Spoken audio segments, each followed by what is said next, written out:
One of my favorite things about this channel has been the opportunity it has given me to tear down engines I'd otherwise never get the chance to work on, to learn how they come apart, how they go together, the different failure modes. You all like seeing the variety of engines and failure modes, and of course, the carnage. But I have a business to run. I have to make money most of the time.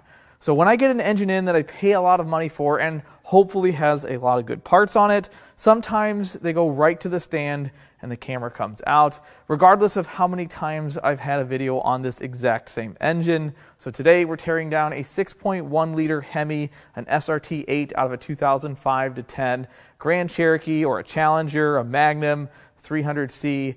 I'm not quite sure what this came out of because it looked like this when I got it. It's pretty stripped, and there aren't really very many identifying things on the engine once it's this far down. Now, buying some of these core engines is a huge risk. These are really expensive, but the return can be outstanding on them. But a little bit of damage everywhere can make this a pile of scrap. At 425 horsepower, rest assured, none of these cars are abused. They only get driven to church, maybe the beauty parlor every so often. You'll never find one with smoke rolling off the back tires or sliding sideways through an intersection. That would never happen. Wait. Nope. That's sadly where a lot of these engines blow up. I've seen a lot of them with oil starvation, a lot of them with cam damage, lifter damage, drop valve seats. Yes, it does happen on 6.1s. I've seen a lot of damage to these engines because typically they're driven really hard. And that is what makes buying these even more risky because I know what happens to them. You all do too. So this engine has some good and bad. Sadly, I didn't get an intake manifold or exhaust manifolds, both of which are the first things to sell. There's also some questionable things on this engine. For instance, the fact that the driver's valve cover says 06 Ram 1500. I think most of us know that you could never get a 6.1 in one of those, and the likelihood that someone put this in a Ram is pretty low. So someone has stolen the good parts and put on some less than good parts. These usually have aluminum valve covers, and now they have plastic. Another thing I noticed as we get towards the back of the engine is that it has heat tabs. There's one there, there. Now the centers aren't melted out. Now I haven't really explained these that much on the channel. So as a salvage yard, and I think other engine rebuilders do as well, they put these little heat tabs on engines. And they put them in areas close to where coolant flows so that you can tell if an engine has been operated over normal operating temperature, i.e. overheated. And if it's been overheated, it can void the warranty, and it kind of is a accountability thing. Although I haven't seen anyone really press that in court, so I don't know how that would hold up. But that tells me that this engine was sold as a good engine and returned because no one wastes heat tabs on a core. So that gives me a little bit of hope, but the part swapping, nah. The first thing I'd like to do is turn it over. Now I will say this doesn't have any spark plugs in it, so I shouldn't feel any resistance. Shouldn't.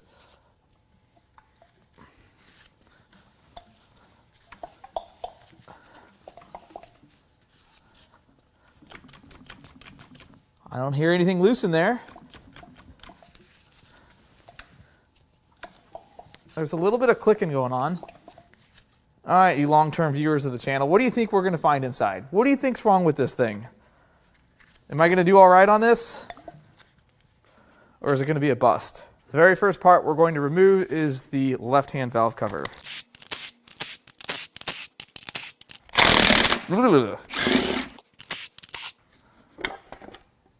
Well, that looks okay so far.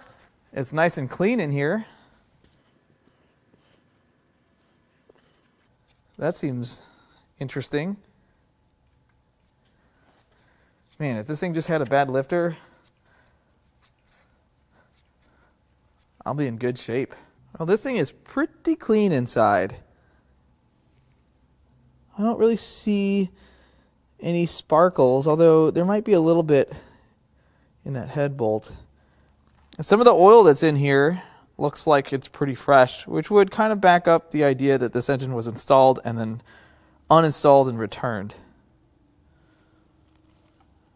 Is that dirt or is that metal? Let's go to the other side. This is very loose.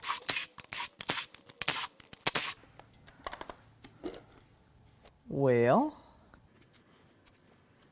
There are no dead giveaways yet.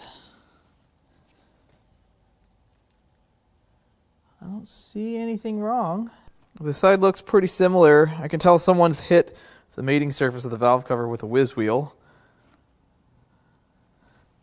But I don't see chunks of metal or glitter. No, that might be a little suspicious there. That doesn't look too bad. Now let's pull the rockers and push rods.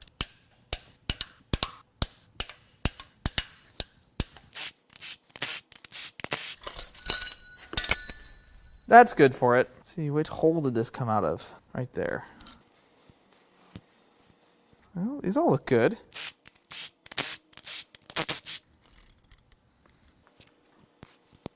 Well, we have good and bad. The good is that the rocker arms look good, not a ton of wear on either side.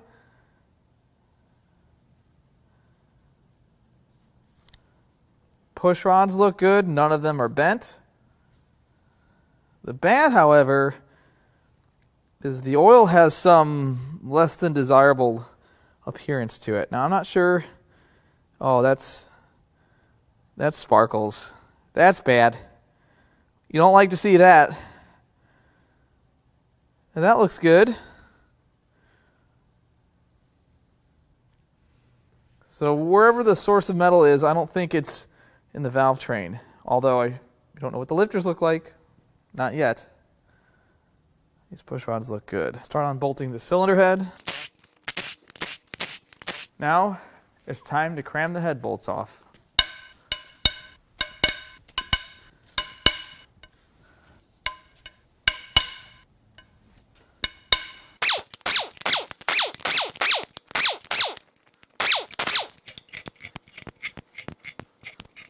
What's behind head number 1? Coolant. Let's put the pan underneath it after I've already dropped all the coolant. Well, I suppose the first thing we'll do is peel this head gasket.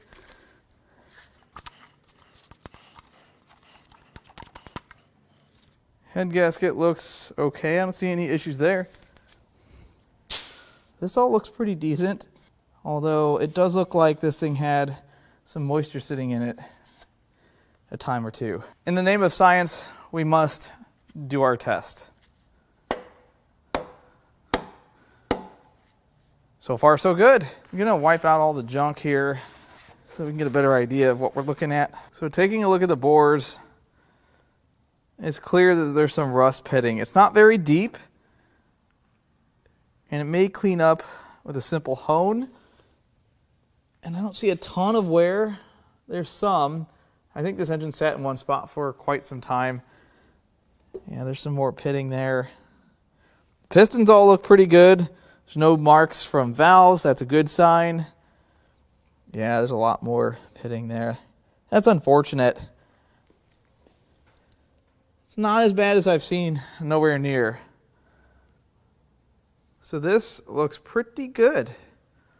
All of the combustion chambers look similar, which is a good sign. There's a few hints of moisture sitting in here, much like we saw on the bores, but nothing crazy. There's no drop seats on this head. I don't see any cracks.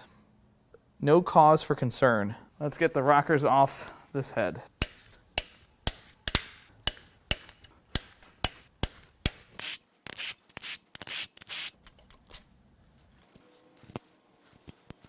So far, so good.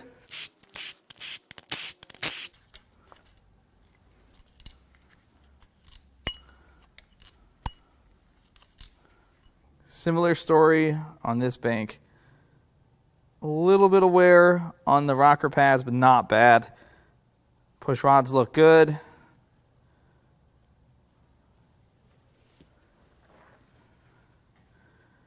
But the oil coming out of them, not good.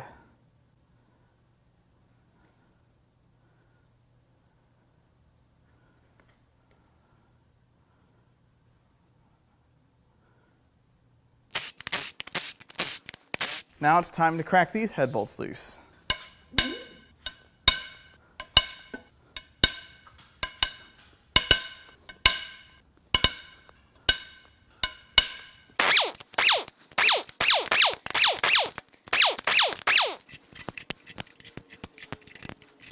what's behind head number 2.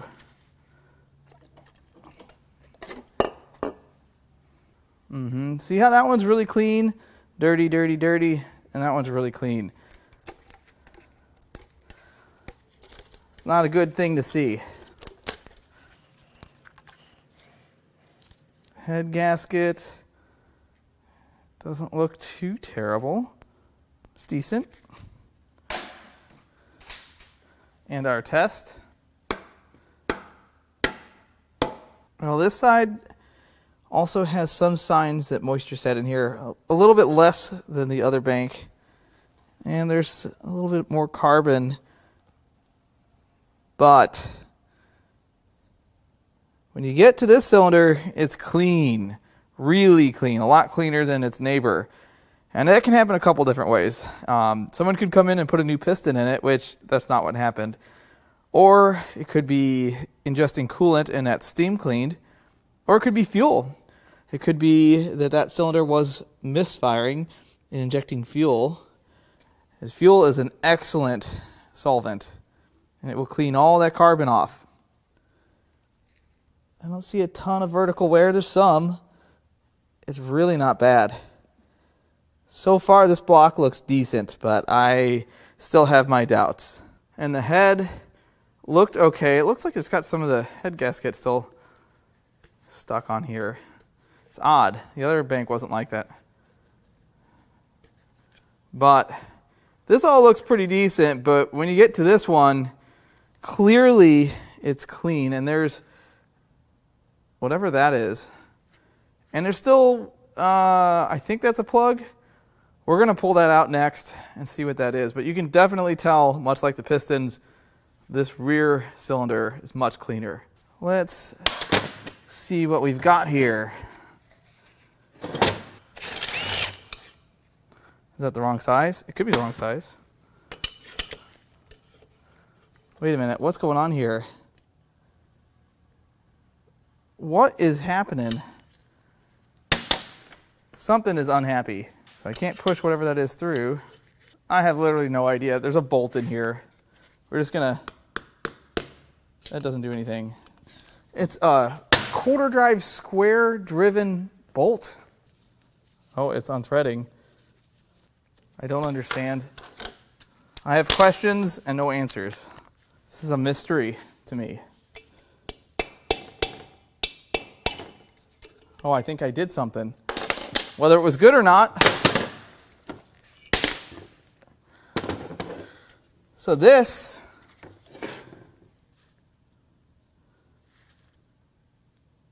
oh no. Oh, that's pretty terrible. What brand is this? Wear eye protection. Warning. Never heard of it. It's USA. So this is an easy out.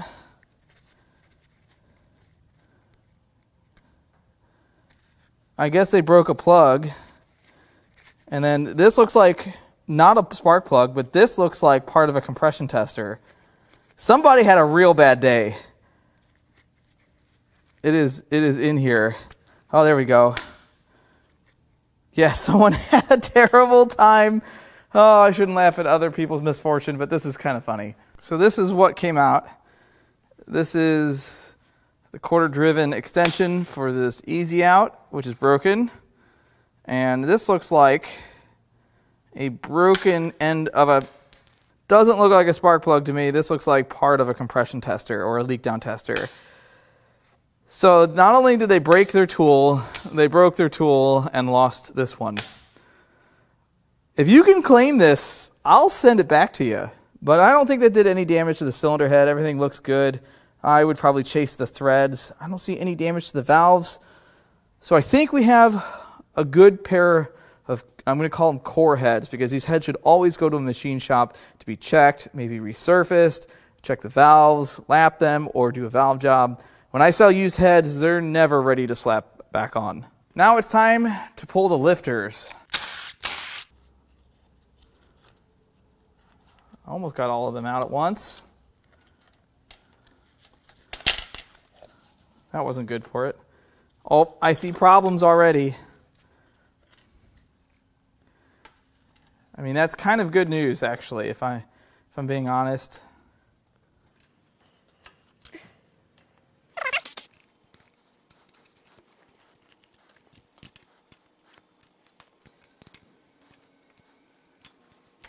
Well, let's start out on the left side. These rollers don't feel that great.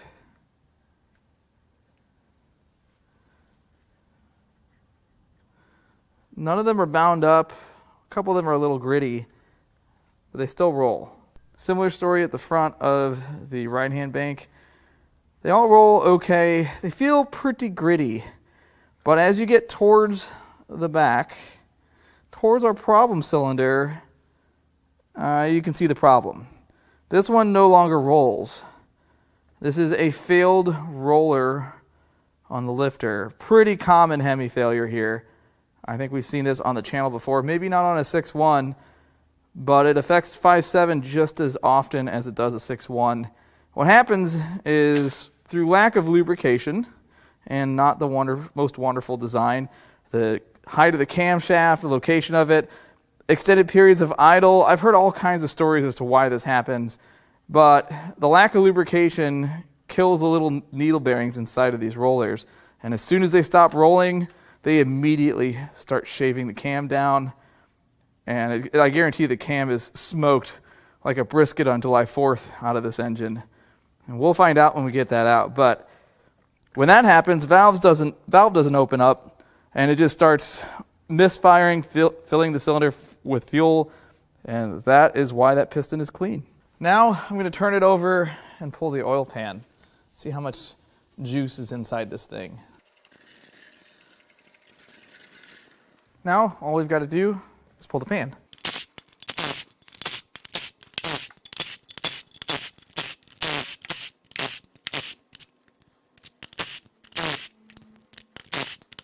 I think it's time for Blue's debut.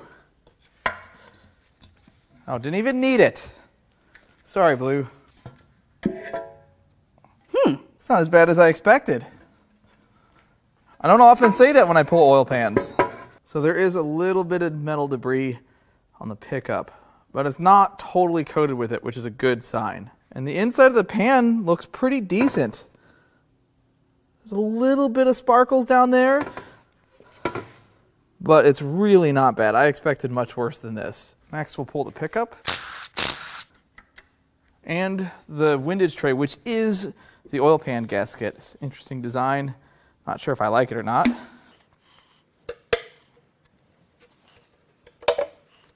Needless to say, these are one-time use. It looks like that oil filter's loose. We'll try to cut that open a little bit later. Now we're going to turn it back over so we can pull the crank pulley and then the timing cover. Hopefully this comes right out. Let's see if my little guy can do this. This little guy, that's what I'm talking about.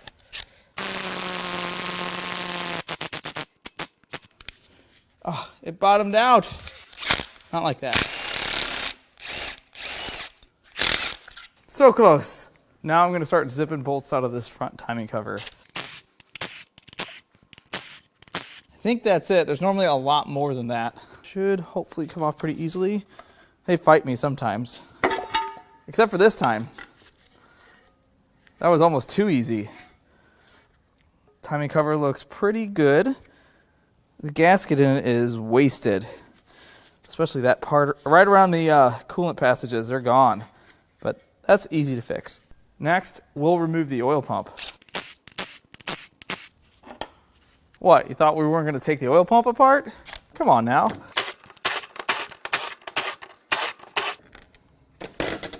What have we here?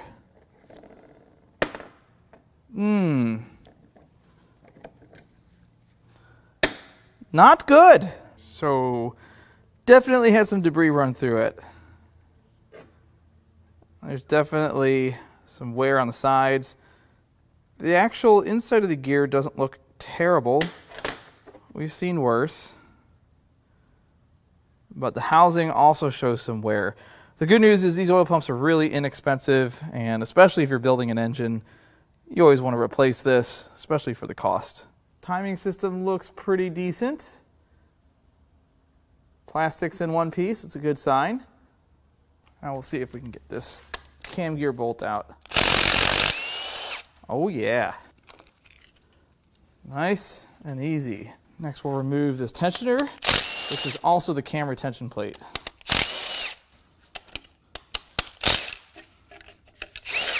Now it's time to remove the camshaft.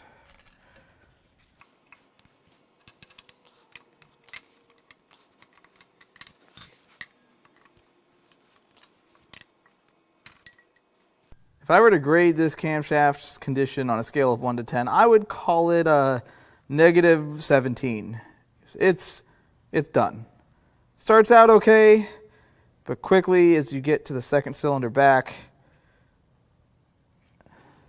this lobe is pretty bad. Look at that. And then the damage continues.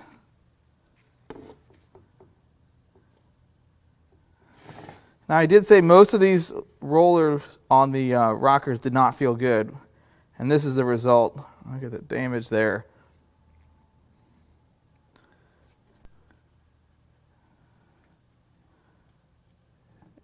And more damage.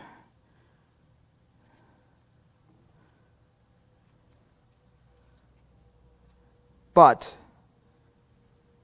here's the real story right here. Look at how much metal that lifter carved out of this camshaft. Now, I know you guys that work at Chrysler, Dodge, Jeep, Ram dealerships and have done 1,000 of these camshafts. You're like, this is nothing. But for the person that hasn't seen this damage, this is pretty impressive. I wanted to say this was caught early by the lack of metal so far we've found in this engine, but I wonder how long it takes to do that kind of damage. So if you'd like a camshaft to make a lamp out of, that's about the best use for this. Now this vantage point doesn't give the best look at all of the cam bearings, but we can see there is some moderate wear to this front bearing, and it looks pretty similar all the way back. I don't see a ton of cam bearing problems on Hemis, which is ironic considering how much they chew through lifters. Now we're going to turn this over, and we'll pull the pistons from front to back.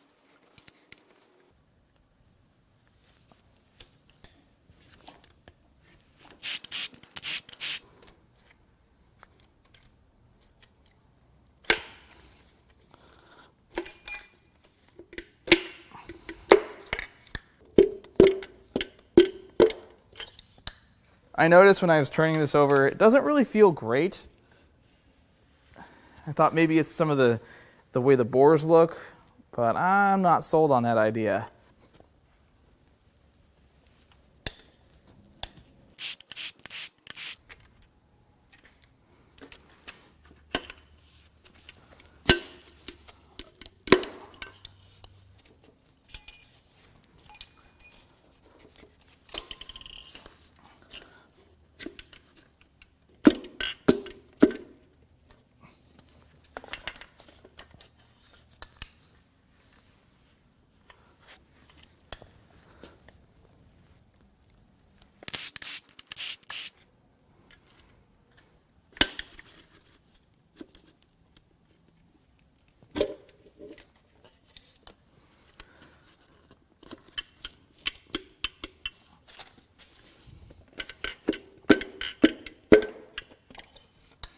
Final two.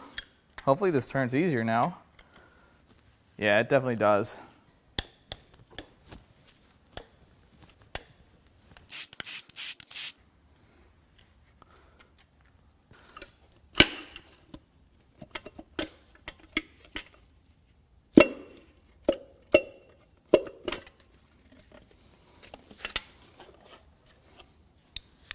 Final one.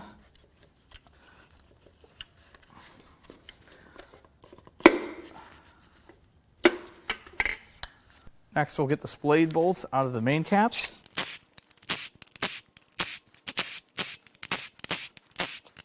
Now it's time to buzz the main caps out.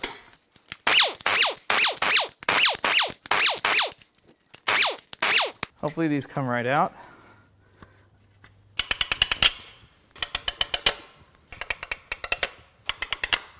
I have to remove this rear main seal plate.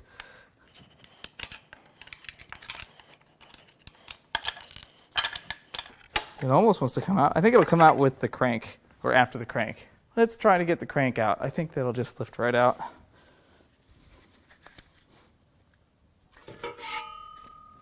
Let's start out with the rod bearings. Not good.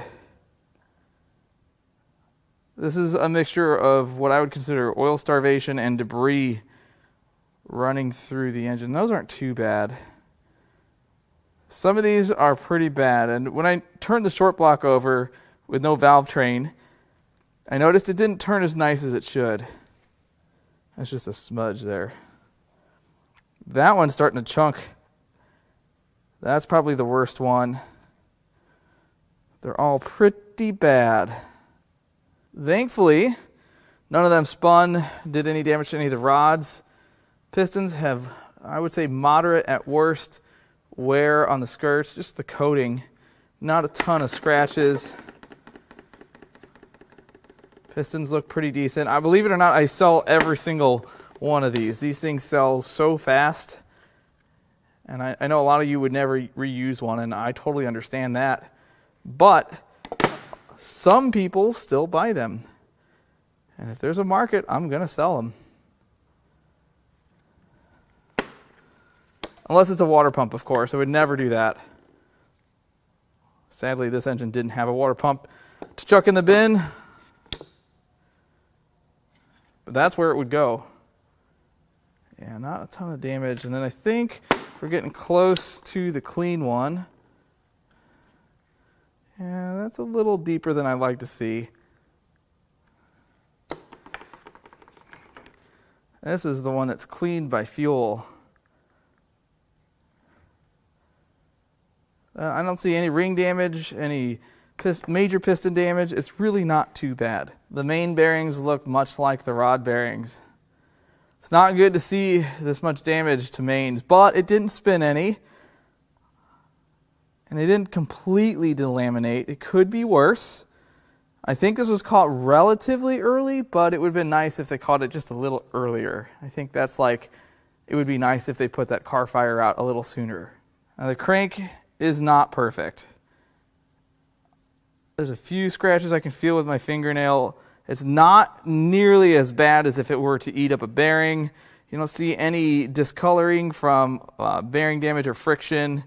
But there's definitely a few scratches in here. They may polish out, but it may need to be turned. These cranks are pretty expensive. It's one of the more valuable parts of this engine. It's definitely worth the machine work on this one, but it's not worth as much as a perfect crank. It's probably the worst main right there. The oil filter, not a ton of metal in it. I did squeeze some of it out. My vise is not really adequate. It has like a little ledge, so I can't really squeeze a bunch of it out. But I don't really see much metal. It could be a newer filter. I think this engine had an oil change. Obviously had fresh oil before it was installed. I think the damage was done before that. Now the block. There's definitely some stains, some rust stains, but there's not a ton of wear. It's worth mentioning that there are a few vertical scratches, but I couldn't feel any of these with my fingernail. This is definitely looking like a good builder block, which this is one of the most expensive components, if not the most expensive part of this engine. This block's probably worth more than I paid for the entire thing. These are still expensive. That is by far the worst stain. You can tell by the way that the stain is that this had some water sitting in it. I wish people would store their cores inside, especially when they're this expensive. But not everybody has that option. I don't see any major damage though. Worst case, I think this thing would clean up with 10 over, but we'd have to measure the bores. That's for a different... I'd like to say that lifter problems are exclusive to Hemi engines, but that's simply not the case. LSs do it, LT, the Gen 5s do it, I'd say more often than Hemis do. With Hemis, if you don't let them idle for long periods of time and you change your oil on time, they seem to last pretty well. However, if you let them idle for a while and you go over on oil changes, use poor quality oil, you're asking for lifter trouble. Whereas LTs, especially Gen 5 engines, LSs, I see it mainly DOD issues, but with LTs, it seems random. Whether you maintain your vehicle meticulously or not, whether you run great oil, whether you drive it easy, let it idle, drive it hard, go 100 miles an hour on the highway, 20, 30,000 miles, I've seen lifter failure. I've also seen them go 200,000 miles without. So it's kind of hard to judge. I'm just letting you guys know what I see. Now, this engine was a total home run for us, but it doesn't always go that way. Normally, I like to stay with a 20 to 40% cost of goods. In this industry, I'd say that's somewhat standard. To expect less than a 20% cost of goods is relatively unrealistic, and you remember when that happens. And over 40%, and when you include overhead and everything else, I'm not making any money. And I think I'll do a little better than tripling my money on this engine. So that's right in the sweet spot. I'm really happy with that. But again, if it had a little more damage to the block, it would be worth less. If it spun a rod on the crank would be worth less. I'd have one less rod to sell. If the heads were damaged, that's a huge chunk. At the end of the day, the only bad part of this that I would normally sell is the cam. Now, I will say this. I've torn down about 8 or 9 6.1 liters at this point, and I've had one sellable cam. It's pretty bad. It's really bad. But if you'd like to buy any parts out of this engine, at the point that I release this video, they'll all be available, hopefully all cleaned and ready to go. I'm going to leave our email in the video description. You can also go to Importapart.com and peruse our inventory. I've been uploading our parts cars just about every week. Now, this Denali was not a home run. Sometimes I win, and sometimes I work to break even. And this I bought from a tow lot for about $500, which seems like a great deal for a 6-liter Denali. It's got a bad engine. 235,000 miles. I'll still do okay on it, just not as good as if it had a good engine. But if you need a 6-liter, I have plenty of those in stock. I really hope you enjoyed this video. As always, I love all the comments, all the feedback, and even the criticism. I love it all, and I'll catch you on the next one.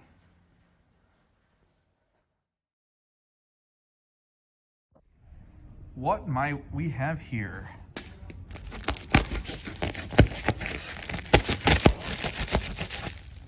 Right and left. That's not what that means.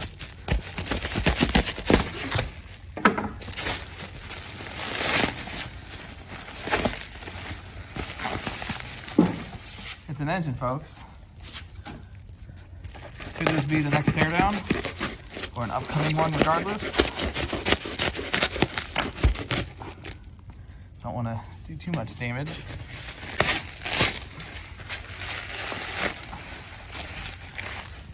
Engine oil.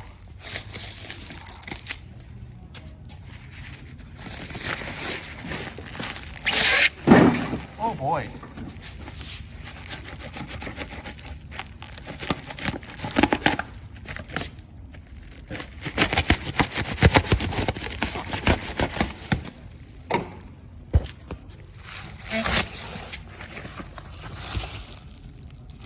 Stay tuned.